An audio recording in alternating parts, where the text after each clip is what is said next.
বাংলাদেশে আল্লাহর ফেরেশতা নামছে, আল্লাহর ফেরেশতা বাহিনী আকাশ বাহিনী নামছে। আর আল্লাহর ফেরেশতা বাহিনী কোন দেশের নামলে বেঈমানদের পরিণতি ভয়াবহ হয়, আল্লাহর শত্রুদের পরিণতি ভয়াবহ হয়। এটা দেখবেন ইনশাআল্লাহ। আমি তো ফেরেশতার কথা বললাম, বলে গেলাম, দেখেই বলছি তো, এই চোখেই তো দেখে বলতেছি। আপনারা তো দেখাইতে পারবো না, মাঠ ফলাফলটা দেখবেন বেঈমানদের পরিণতি কত ভয়াবহ হয় বাংলাদেশে ইনশাআল্লাহ। ইনশাআল্লাহ। মৌলানা আতাউর রহমান বিক্রমপুরী সিলেটের তরুণ আলেমকে গ্রেফতার করে তাদের উপর জুলুম নির্যাতন করা হয়। আলেমদেরকে মুক্তির জন্য আপনার মতামত বা বক্তব্য জানিয়ে ধন্য করবেন। আবার কি শুরু হয়েছে? হ্যাঁ, আলেমদের নির্যাতন। বহুত বুঝেছিলাম, আগের সরকারটা গেছে একমাত্র আলেম নির্যাতন করে।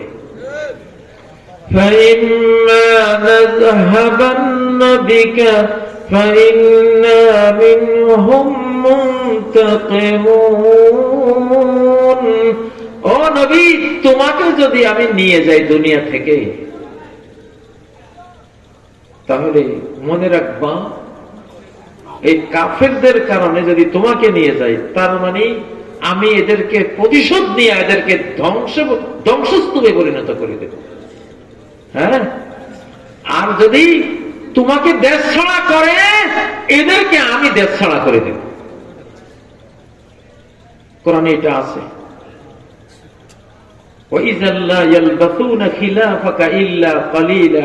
হে নবী, এরা আপনাকে মক্কা ছাড়া করতে চায়। যদি মক্কা ছাড়া করে, তাহলে এই পৃথিবীতে আপনাকে মক্কা থেকে বিতাড়িত করার পরে সামান্য এই পৃথিবীতে থাকবে, এরপরে পৃথিবী থেকে আউট করে দেব।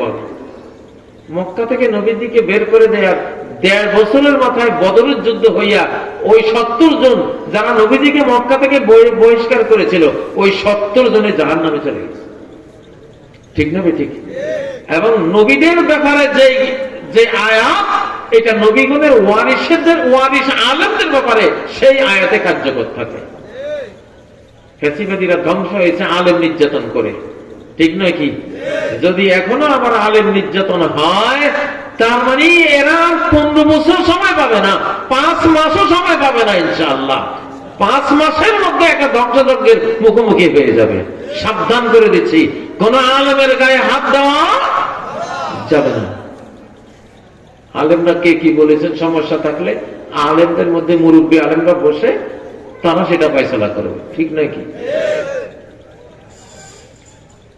আলেম মারে জালেমে, আলেম নির্যাতন করে জালেমে, তারা জালেম।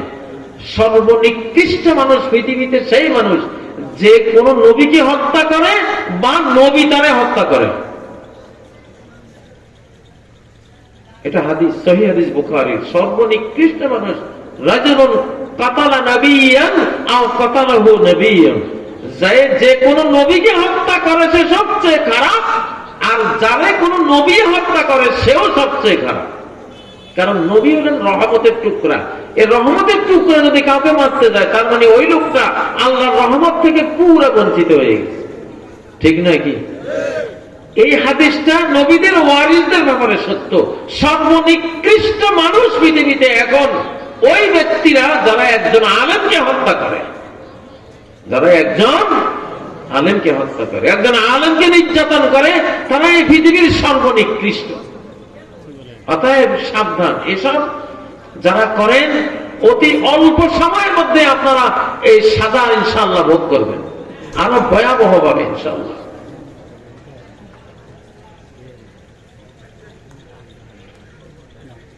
আমি আগেই বলেছি, বাংলাদেশে এখনো ঘাপটি মারা অনেকে আছে। ফ্যাসিবাদীরা বসে আছে, এখনো বসে আছে কিনা? আছে তো। তারা ভাবছে যে এখন আবার একটা সময় আমাদের আসবে, সেজন্য আমরা আবার একটু মাথাছাড়া দেই। তাদেরকে আমরা আল্লাহর হাতে দিয়ে দিছি ইনশাআল্লাহ। বাংলাদেশে আল্লাহর ফেরেশতা নামছে, আল্লাহর ফেরেশতা বাহিনী আকাশ বাহিনী নামছে।